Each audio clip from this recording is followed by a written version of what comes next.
Hi, I'm Dani Carter-Iddens, creator of Taking Back You. My vision for Taking Back You was simple. I wanted to create a safe place for mamas to focus on the dreams that have been placed on their hearts, where they could walk alongside other mamas who get and give advice on how to do this mom thing. I want to tell mamas what I wish someone had told me, and to build a community of mothers who aren't afraid to reach for the stars, even while holding their children in their arms. Want to learn more? Visit takingbackyou.com, because at Taking Back You, we know happy moms raise happy kids.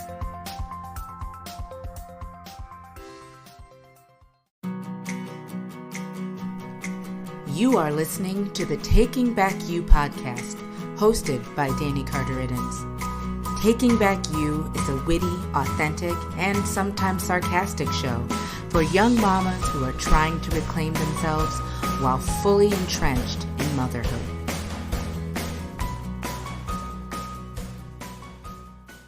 Hi, this is Dani Carter-Iddens, and welcome to the Taking Back You podcast. This week, guys, and next week is a really special series. You asked, we listened. I had a mom survey go out about 2 months ago, and one of the overwhelming messages I got in the survey was that you guys wanted advice on dating your spouse. You just kind of said that, now that you've had kids, you don't always have time, or it's hard to make time. So I thought, hey, this would be a great opportunity to bring my husband in now that school's out and he is able to spend a little bit more time at home during the day. And we're just going to kind of share some advice with you about, how we've been doing it. We've been together for 11 years, married for 7. And we have a little guy, and it hasn't always been easy. But I think we do a pretty good job of, keeping the spark ignited. I don't know. What do you think, Jim? I think we do a decent job. You think so? Okay. Yeah. All right, cool. Well, first off, I want to introduce you. This is Jim. That voice you heard was Jim. He's my husband. And he's, you're 35? What are you? Tell us about you, Jim. Well, I usually have to ask you my age. That is true. I'm not very good with time. So no, he's not. She keeps me straight on that. I do. Yeah. I'm very in the moment a lot of times. So. Yes. Yeah. So what do you do? So I'm a school teacher at the school town of Highland over in Highland, Indiana. And I teach 7th and 8th grade direct instruction, English and social studies, and some life skills in there as well. Because the students that I deal with typically are a little bit short on the social, emotional skills. So that's kind of funny because that's what we're talking about today. Social and emotional skills. And so what else do you do? Because I'm asking you this because I already know the answer, but you also happen to be an entrepreneur, correct? Very entrepreneurial, sure. So I started a landscape business when I first began teaching, because my first couple of teaching gigs didn't really leave a lot of extra cash for saving or even covering the necessities. So I started a landscape business. I've landscaped since high school. And so I just kind of fell into that skill set. I started doing that part-time in high school and then came in handy in the early years of our relationship. I started that for some extra cash, and it's grown even beyond what I actually wanted. Yeah, right. But I will say it was helpful because you started it the year that we got married. And that was also the year where we were like, oh, we are so broke.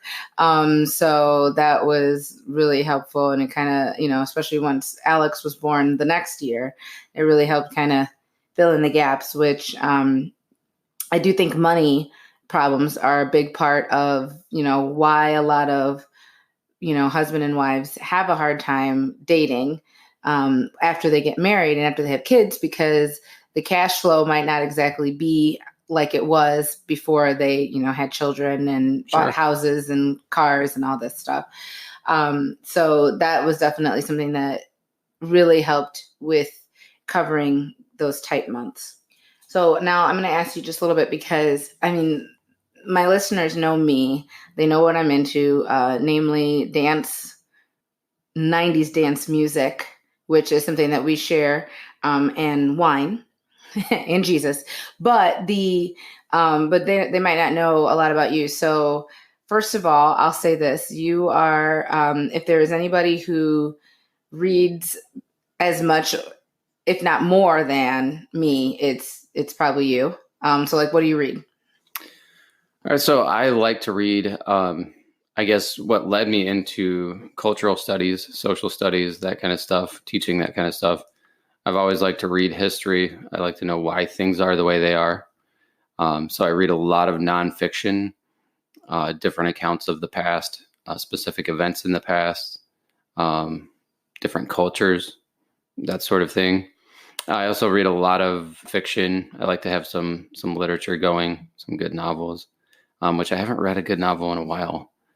So hopefully this summer I'll be able to tackle a few of those and really kind of, get my intellectual fix there. All right. He's like looking at me. He's like, what do you want? Okay, you read way more than just historical stuff. You read utopian, dystopian. We read those together. Right. Okay, you guys, we read a horrible series. This is something that we do to stay connected. We read a couple of, actually, he quit on me in one of them. But we read a lot of dystopian like series together, and one of them was just awful. He liked the second one. I hated it, but that's really fine. We just do that, just kind of like we have like a husband-wife book club. And sometimes it works. Most of the time it doesn't, but it's just really funny to like see which books he likes and which books I don't. It's just like, it's kind of a mess. And you like science fiction, which is funny because you read a lot of science fiction, but I watch a lot of science fiction, but I'm not really like a big reader of it. Sure. And I like to teach that too. Yeah, you do. You teach it. And his students also are now big science fiction fans because of him. And then probably the coolest thing that I think is you read a lot of religious philosophy.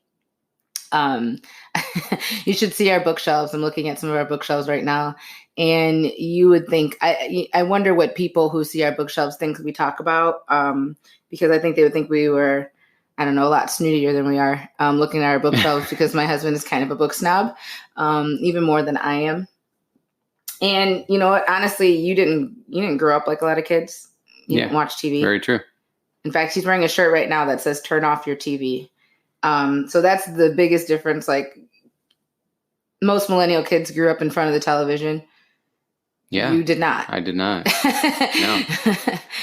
I remember it was kind of a cultural awakening when my parents tried cable, like a free trial, while I was in junior high. Oh my gosh, junior high. And it kind of opened my eyes. And that was the first time I had really watched MTV in my own house. What? I'd seen it a couple of times, at friends' houses, but that really kind of blew my mind because I was such a big music person. Right.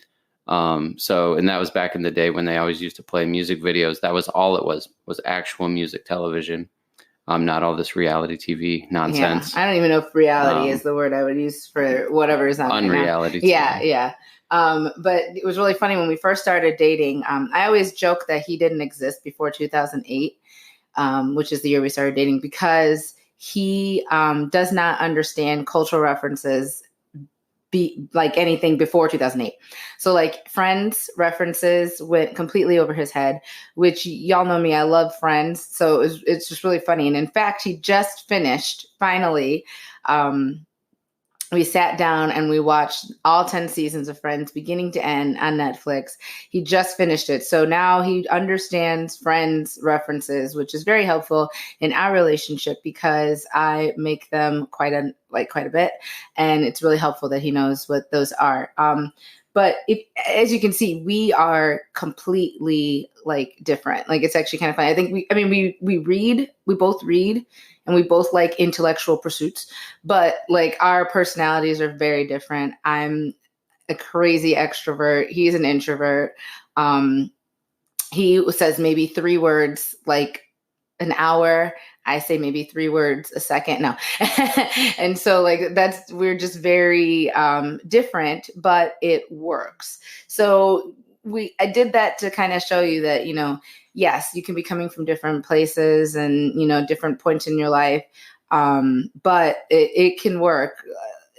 It works. Somehow it works. I don't get it, but it does. And, that's the first thing I want you to remember is that there was a reason you and your spouse decided to, go on this great big journey together. And maybe on paper, when you write down all the A's and B's and pros and cons, it doesn't always make sense, but there's something there. There was a reason. And so that's the one thing you have to remember, that somewhere in there's a reason that you guys are together, and that reason is good. Before we get started on giving our advice, I want to just do a quick disclaimer because I want to make sure that everyone understands this and where we're coming from. If you are in an abusive relationship, or if you or your children are unsafe, please, please, please seek professional help. Seek help. Okay, we're not telling you to try to hold something together where you or your children could be hurt. And please don't take what Jim and I are saying, our advice. Please don't take it as medical advice. It is not medical advice. It is simply 2 people that have been together for a long time, and we're telling you what works. And we'll probably tell you some of the stuff that hasn't worked either because, it happens. But yes, don't take us as medical advice. And like I said, if you are in an abusive relationship, please, please, please seek professional help. Seek help. That's always a number one for me. Please, please, please seek help. So kind of what I wanted to share with you guys today, and then this is a 2-part series. So we're going to talk about a couple things this week, and then next week we're going to finish off. But kind of what I wanted to talk about first is that, what it was like when we dated before we had Alex, or really what it was, I guess, like when we were dating, just in general, even before we were married, because we had Alex so soon after we got married. So, I mean, what was it like when we were dating before? Well, do you want to talk about the first time you invited me on a date, or the first time I invited you on a date, you were too dumb to get it and you didn't go. So there was that. But then the second time, no, actually probably the 3rd or 4th time. No, because then you invited me on a date and I was too dumb to get it also. So we had some daft moments in our history. So we didn't understand that we were dating for probably a solid month. Yeah. Yeah. It was unclear for yeah. Those blurred lines. Yeah, we were very unclear about our dating. But once we figured that out, and we talked about hey, I think we're a couple now, and we should hang out with each other all the time. We were definitely spontaneous. I think we were way more spontaneous. Yeah, I mean that's kind of what started. One of the first major trips we took. She was going to school in California, and I said, "Hey, I'll take you there." And she's like, "Yeah, right." And I was like, "No, I'll literally take you to California." And he did. So it just kind of started off that way, and that's just the kind of person I am. I'm just very random. But if I say it, I'm usually going to do it. He's going to do it, and that is true. And that's something that I've always been able to count on, is that he is the kind of person where if he says something, for better or for worse, I know it's going to happen.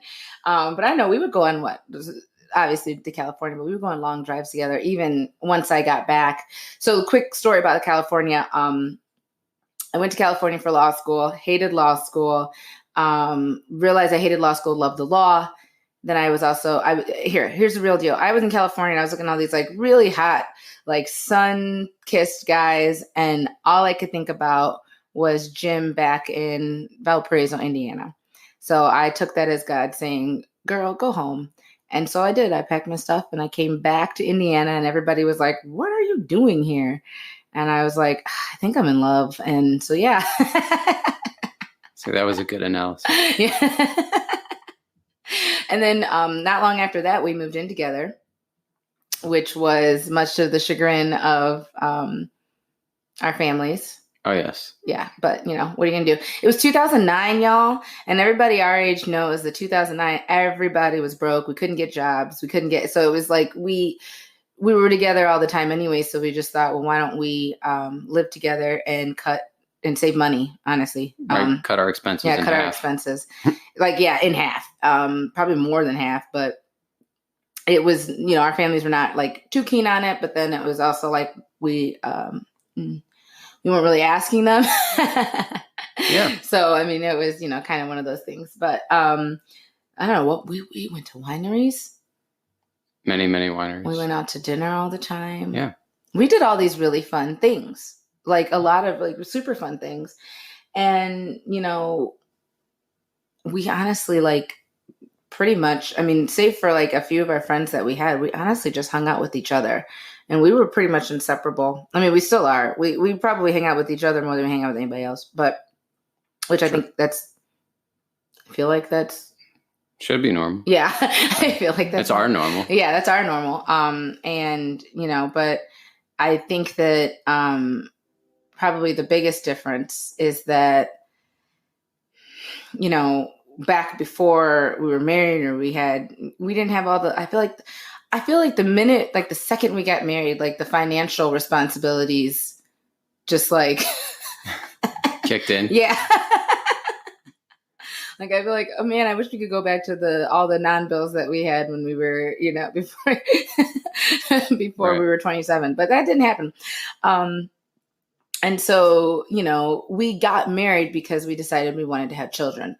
And so 6 months later, I was pregnant with Alex. And I'll tell you this, though, and this is something that's really interesting. Our sex life is probably better now. Probably. Okay, it is. It's way better now than it was before we had our son. Yeah, definitely. So, yeah, what do you got on that, Jim? I'll let you take that one. Well, I don't know how much you want me to talk about. I mean, do you want me to talk about? Not a lot. No, not that. So, not about last night. No.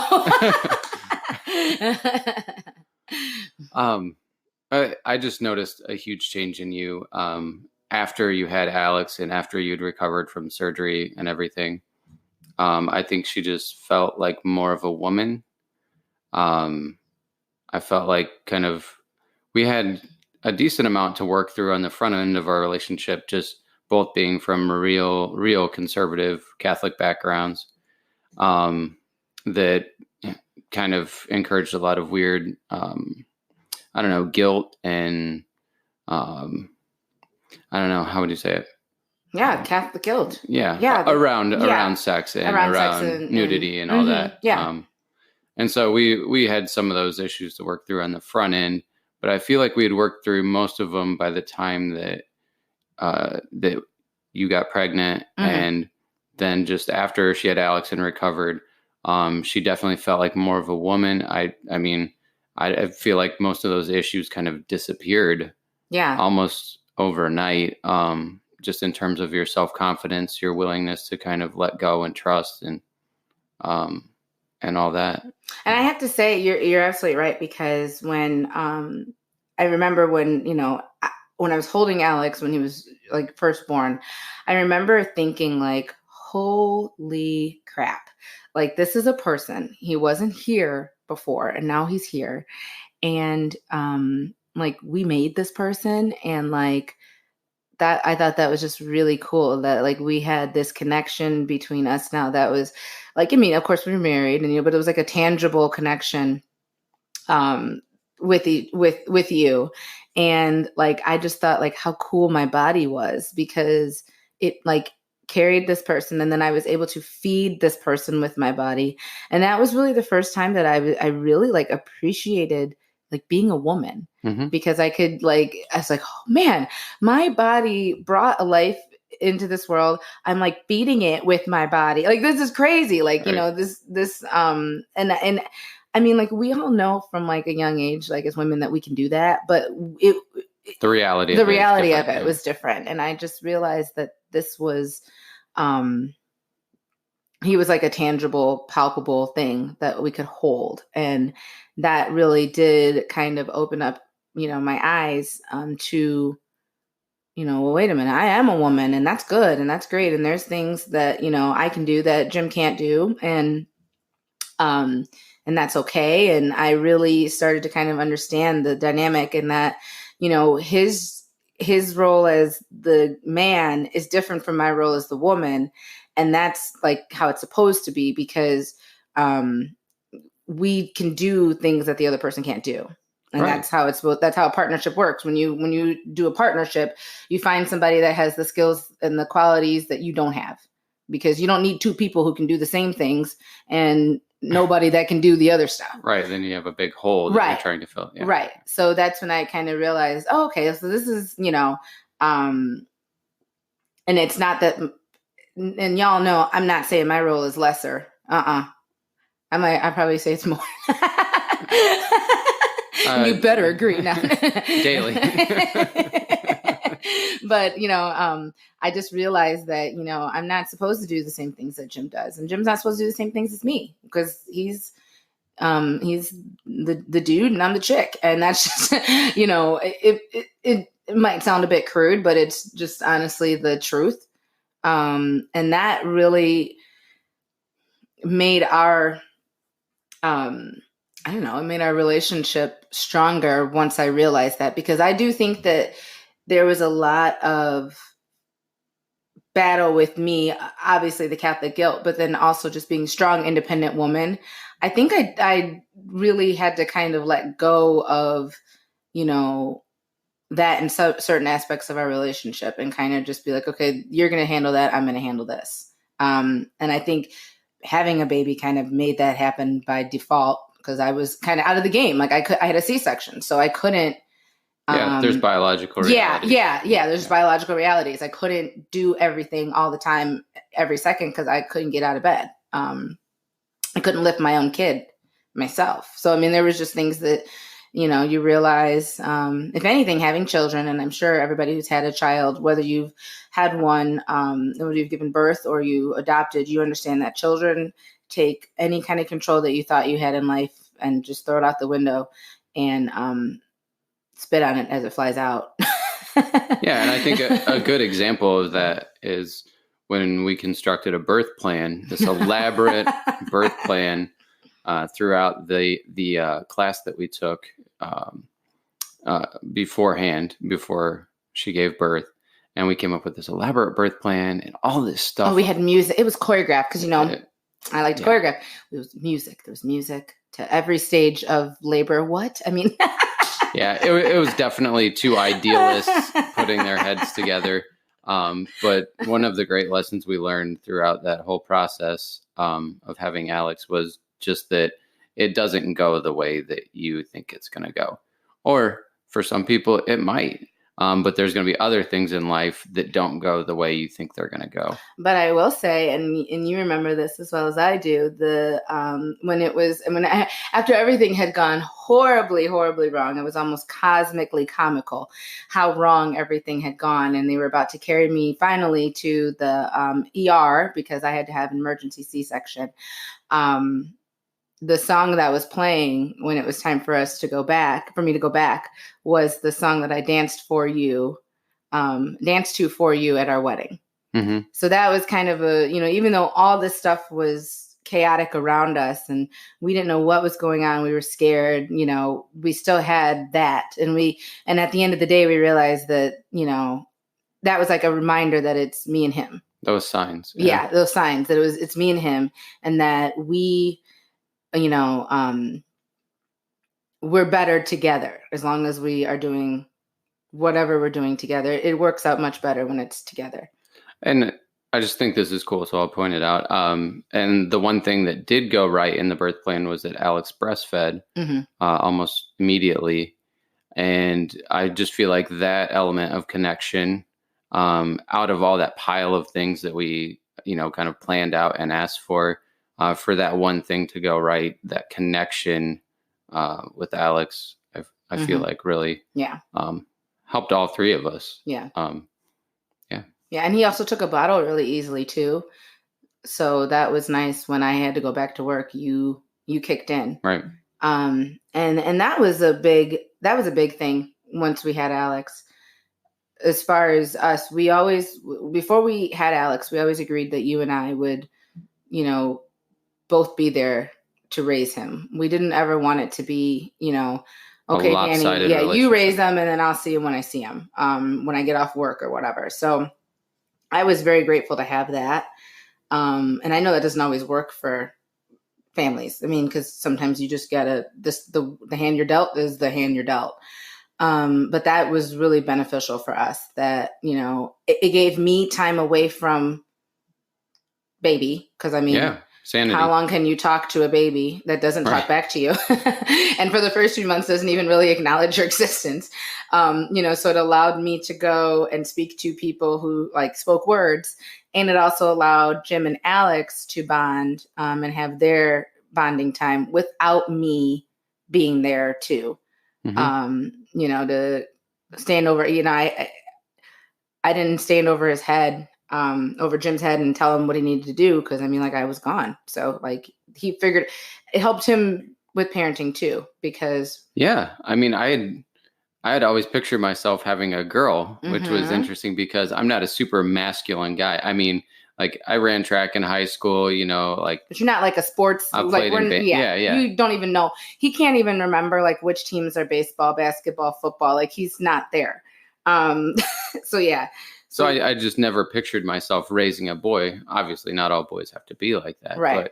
But, so that's why I always pictured myself having a girl, because all my friends were girls growing up, or not all of them, but most of them. And so intellectually, I just felt like that was, but with Alex, I mean, it's just such a gift, because it was another thing of, I didn't know what was going to happen. You know, I had to think on my toes and confront the reality of, what he is, and oh, and is he? He's a force to be reckoned with. Oh, yes, he is. And you know, I had always imagined having a boy.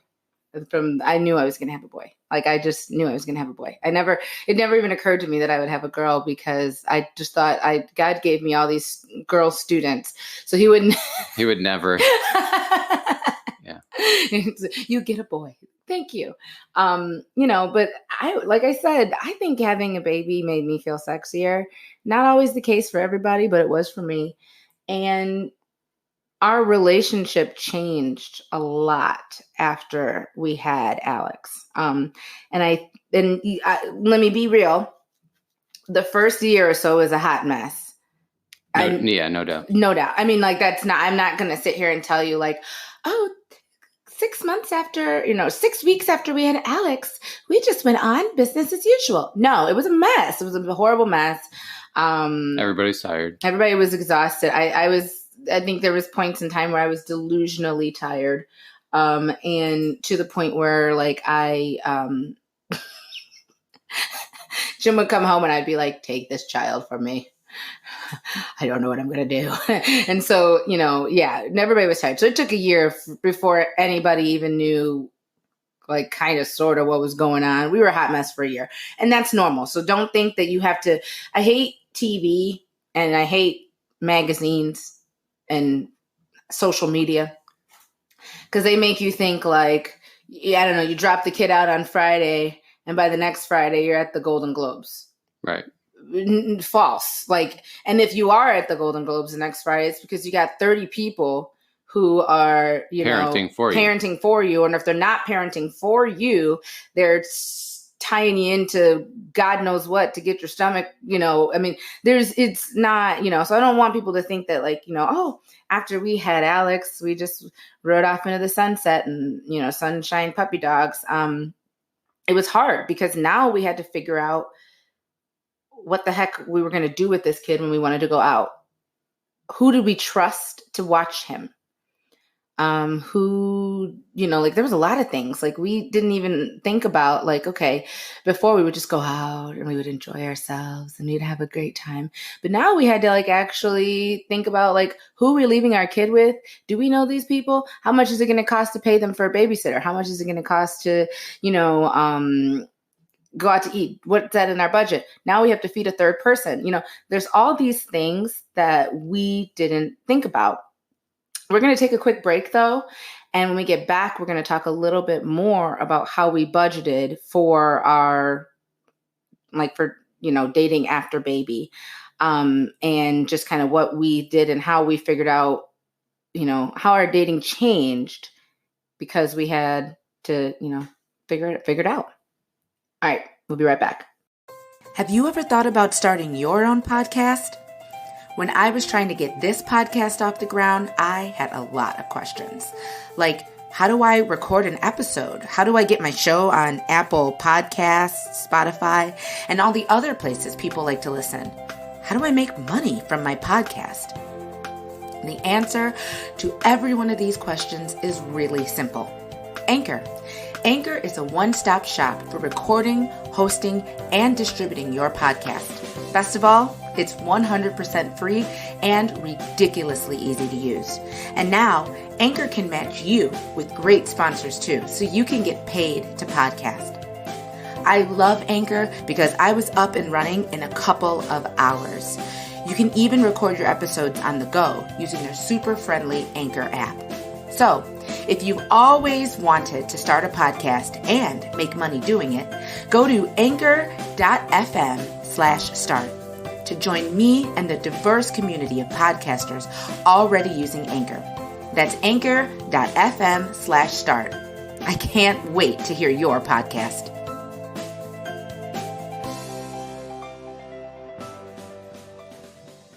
And we are back. Okay, so before the break, we had said we were going to talk about budgeting when you are dating after babies, dating your spouse after babies. And,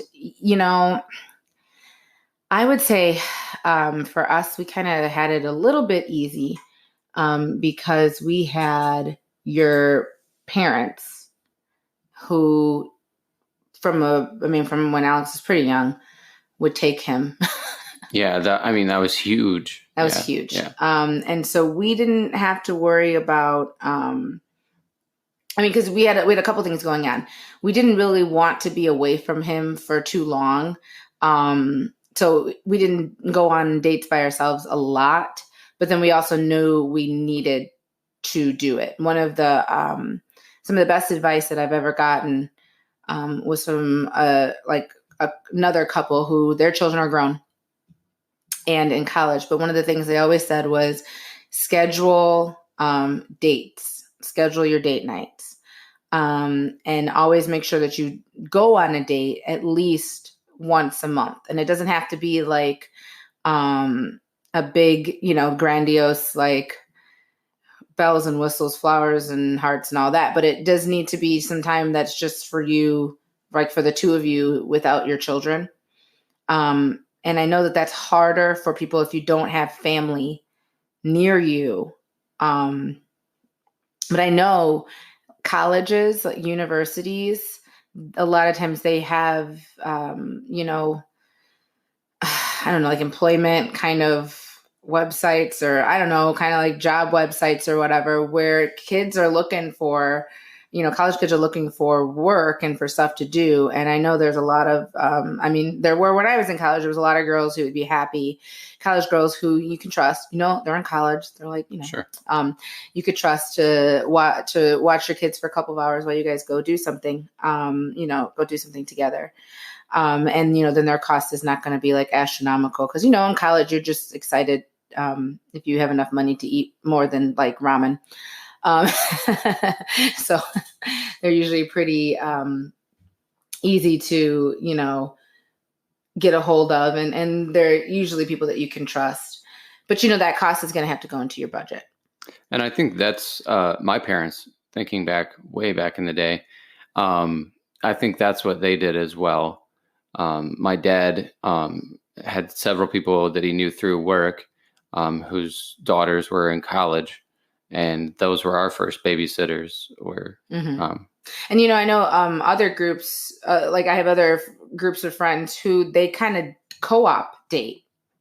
Oh, okay. So what they do is they will, there's maybe like 3 or 4 couples, and they'll rotate. So they'll say, okay, can you guys watch the kids this time and we'll go out. Sure. And then we'll watch the kids this time and you guys go out. So they kind of rotate through the month. Right. And then the kids get, it's exciting for the kids because they get people to play with and it's fun and they get to see their friends. And then the parents also get time, and then you also know your kids are with people that you trust. Yeah. And so I do know that that's a thing. Like they'll do kind of dating co-ops. That I know even people at my MOPS table that do that. So I think that's really, I think it's cool. I literally had never thought of it until they said they did it. And I was like, oh, that's actually a really good idea. So, again, it's one of those where you got to kind of know the people, but that's an option, to kind of make sure you are also scheduling your dates and that you're, getting them on the calendar, because there's one thing to just kind of say, oh yeah. We're going to go out sometime this weekend, or we're going to go out some weekend this month. Right. But if you don't have it on your calendar, and it's something to look forward to also. I know what we would do. We would look and see when you were going to get paid. And then the next text would be to your mother. Once we know what we're working with. Yeah. Run the budget, see when he's going to get paid. And then the next call would be to my mother-in-law to see if she would take Alex for that weekend. Or heck, we'll take a day. We'll take an hour now. And then we would, go from there. And then we would kind of figure out, like I said, what we were working with. And I think it gradually kind of built up from the time we had Alex. So at first they would just take Alex for, an hour or two. So we could go out to dinner or something like that. Yeah. Usually at first they would come to our house. Yes. Yeah. Yeah. They wouldn't. Yeah. Because please, come on. New moms. Yeah. Right. Yeah. Right. But then just gradually we built back up because that relationship that had brought Alex about should still be a priority, and you should still be investing time in that. Right. And that, having family or a group of friends through church or something like that, or you could do a co-op like Dani suggested, creates that space of time that's kind of sacred, that will help you rebuild that gift of the relationship that, has made this a thing in the first place. Yeah, right. And I think that a lot of women are hesitant to do that at the beginning because for a couple of reasons. They might feel like they're not a good mom. I know that was an overwhelming, they feel like they don't want to be apart from their child. And if they're going over here, they're not being a good mom. But I offer, and, if you listen to me for any length of time, you know that this is how I feel. You are a mom and you're also a wife and you're also whatever it is that you do for work or don't do, whatever. Those are all pieces of you, parts of you. And so you can't knock all the other ones to the wayside for the one role, because you have a lot of different roles that you play. And, you have to remember that relationship that brought this person into the world is still important and needs to be nurtured and nourished and, replenished. Because that's just how it's just how it is. Yeah. And I mean, one of the things we go over in life skills, I know at least the 8th grade version of it is sharpen the saw. So it's take time to renew yourself, because if you don't build up yourself, you have nothing to give to other people, or you don't have as much to give to other people. And that would be our pour from it. You can't pour from an empty cup. That would be in Taking Back You Momcast speak. That would be right. So yeah. So that's Stephen Covey, 7 Habits of Highly Effective People. Yeah. You have to renew yourself. Otherwise, you just won't have anything else to give. So even if you're feeling burned out, you need to make that time. Otherwise, that relationship's just going to go away. Yeah. It's going to dissipate. It will. And it's not, I mean, it's weird because it sounds so simple, just we'll just schedule dates and we'll do this. But then a lot of stuff, life happens and a lot of things come into play that can kind of hit you from all sides. And so Jim and I have, we have made, and I always say the wrong word here, but he's going to tell me if it's right. We've made a concerted Mm-hmm. Yes, Mm-hmm. nice. Yeah. We made a concerted effort to like be together for a lot of stuff that like a lot of people might have just been like, all right, well, you go over there, I'll go over here, I'll see you when I see you.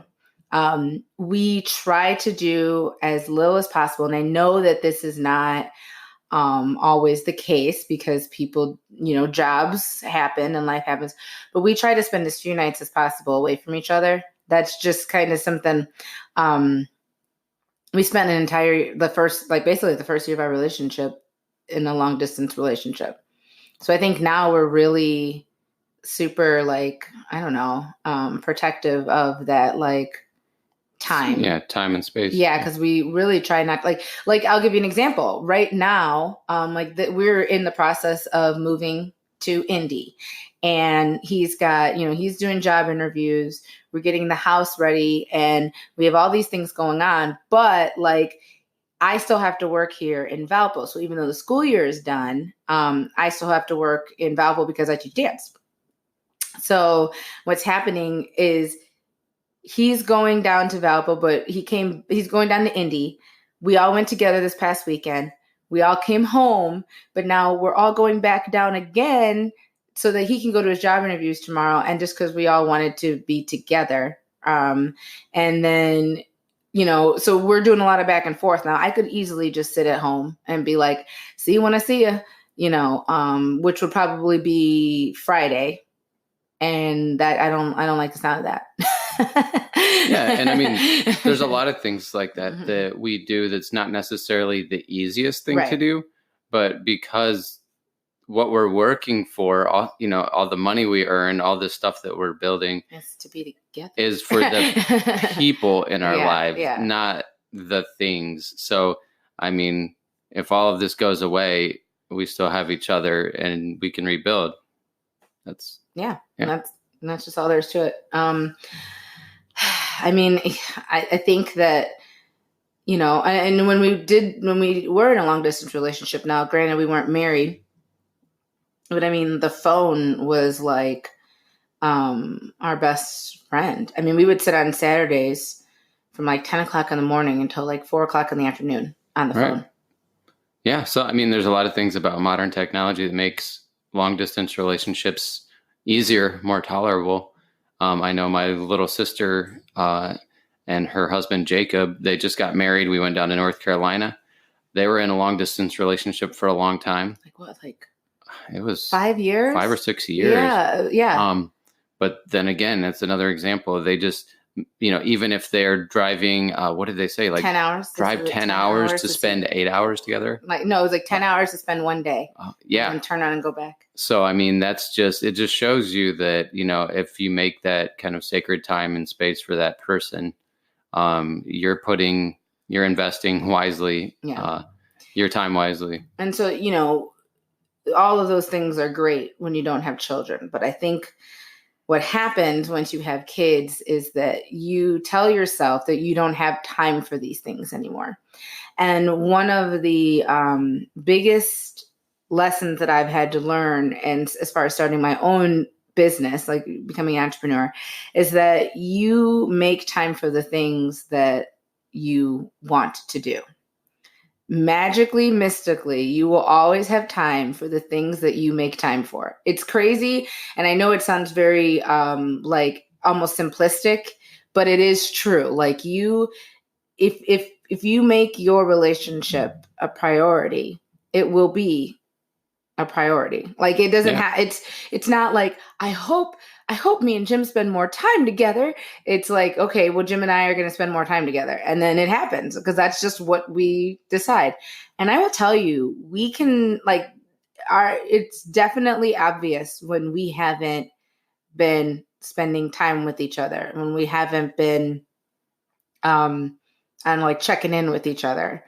When we haven't been having sex, it's very, we are at odds. We fight a lot more.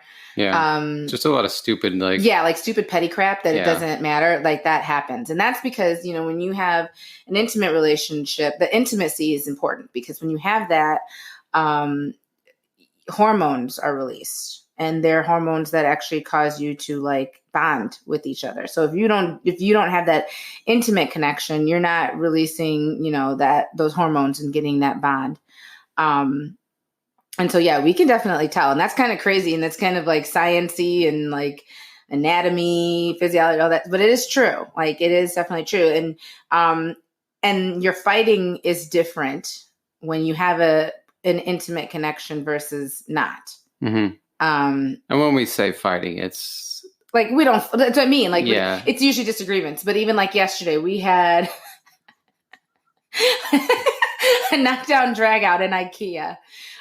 Because, so you know how IKEA, you can't figure out how to get the hell out of there. Well, we just could not figure out. And like, I'm telling him what to do and he doesn't want to hear what I have to say. I mean, the place is a labyrinth. It's a labyrinth. It really is. And so I'm like, just go towards the marketplace. And he's like, you're bad. You don't know what you're talking about. We're going, like, we were just going around and our poor kids in the cart, like, and we finally get out and he's like, that's not what you said. And I'm like, that is what I said. You don't listen. And then we're both in the car, but then it was funny, now we're in the car, now we got to drive 2.5 hours back home together in the car. But what was funny is that I had actually, like, 20 minutes later, I had forgotten that we even fought, and I was like looking off outside, like, new. And he turns to me and he apologized for his behavior. And I was like, I forgot about it. Like, and if we didn't have that, like, intimate, connection where I'm like, that's just how he is. He gets flustered and he freaks out. So, like, and he doesn't listen. And the other thing I know about my husband is that he does not like authority. So whenever you take a stance of authority towards him, he will always... There's triggers. Yeah, he will always go against whatever you say. So, like, a lot of times our fights will be, just listen to me. Just listen. Just shut up and listen to me. And he'll be like, I don't want to listen. Even if what I'm saying is right, it's just like he can't. So, like, fine, whatever. And I know that because of our relationship. So, whereas 5 years ago, 6 years ago, 7 years ago, I might have been, like, deeply wounded. He didn't listen to me in the IKEA. Now I'm just like, whatever. Right. And I know it's not personal and I know it's just like your personality, but because we have such an intimate connection with each other and I know him so well, there are things that like would have been humongous fights 6-7 years ago that are not even like, oh my God. They're like a blip on the radar. Yeah, I was like, whatever. He's fine. And because when you don't have that emotional connection, that intimate connection, your cortisol levels are higher, which I believe is the stress hormone. Yeah. And so that's one reason right there where it's just like physiologically you're different. Yeah. If you don't have that intimate relationship with somebody. Right. And that's that's all there is to it. And then our poor child, he's just in IKEA trying to get out. He's like, I just want to get out of IKEA. He's along for the ride through the maze. Through the maze. Yeah. Listen, side note, if you're going to IKEA, don't take your children. Don't take your children. Terrible idea. It's a terrible idea. But anyway, but yeah, so, that really, if I could say anything, and I think we're going to close this week, and I'll tell you a little bit more about what we're going to talk about for part 2. If I could say anything, really, really, really, one of the biggest excuses, and I got this in my survey, was that people said that their budget wasn't there for dating each other. And I'm going to put it to you like this. If you don't take time to be with each other, to go out, to be, Bob and Susie, Danny and Jim, Aaron and Matt, she's going to hear this and be like, okay. If you don't take that time to do that, then budget, who cares about the budget? You're going to have way bigger problems than your budget. And I mean, yeah, we haven't always followed the budget when we've gone out, but we did it because we knew that we needed it more than, and we'll figure it out. God always provides. It really, and that's crazy to say because sometimes it sounds kind of like, like, la, la, la. But it is true. Like, God always provides, and if that means that sometimes we have to, maybe do something that might cost a little bit more money or whatever, just whatever it is. Or eat something that we don't necessarily want to eat because we spent more on a date than we had planned on. Right. But I mean, like, it always figures it out. And, for us, our most important thing is our marriage. So everything else, like everything we do from that point, even like our son, he's not like the center of our universe. He's very close. I'd give him Mars? He's probably Mars. No, wait, is it Mercury? My very exciting mother just sits upstairs and playing. Yeah, it's Mercury. Mercury's the closest. He's our Mercury. Okay. My very exciting Mercury, Venus. Yeah. Oh God! Don't ask anyone, or don't ask Dani about astronomy. That's also a takeaway. Yeah, as my astronomy professor from college can tell you, don't ask me about stars or anything, planets, whatever. I'm lucky I know we're on Earth. Yeah, she knows there's stars out there, but don't ask. I've seen the stars. Sometimes I confuse them with airplanes, but I have seen stars, and so. Like I said, Alex is not the center of our universe. Our marriage is the center of our universe. And then everything that we have rotates around that, so that, we realize that that's got to be the foundation, and then everything else builds up from that. But if that foundation isn't there, then like you don't really have a whole lot. I mean, right. I mean, that's the, I guess, the kind of relationship is where God kind of becomes a verb too. Mm-hmm. And you start experiencing God through your spouse and through the people that come into your orbit through knowing your spouse. Yeah. Not just that. Yeah. I think that's good. I'm going to leave it with that. So next week, I'm going to share with you a book that I read about 5 years ago now, 4 years ago. And it is an amazing book. It's actually a Bible study that I read that was like a light bulb that went off in my head. I'm going to share that with you. And then Jim and I are just going to share a couple of other just fun things about our relationship that, I don't know, we just thought would be kind of fun to share. And just some good things and some bad things that like we figured out in 11 years that, maybe we can help somebody avoid. So, all right, guys, have a great week. Have a great Wednesday, and enjoy the weather. Now, listen, I know some people are getting they're getting hammered with these storms. So I hope you're safe. I hope everything's okay and your family and your friends are safe. And some of us are getting like amazing sunshine, happiness. Some of us are getting the same thing in both days. I don't know. But I hope you have a great day. I hope you have a great rest of your week. And we'll be back with you next week for part 2 of the Dating Your Spouse series. All right, guys. Bye. See ya. Thank you so much for listening. For more information on this and other episodes of Taking Back You, visit takingbackyou.com. And be sure to subscribe and share with your friends.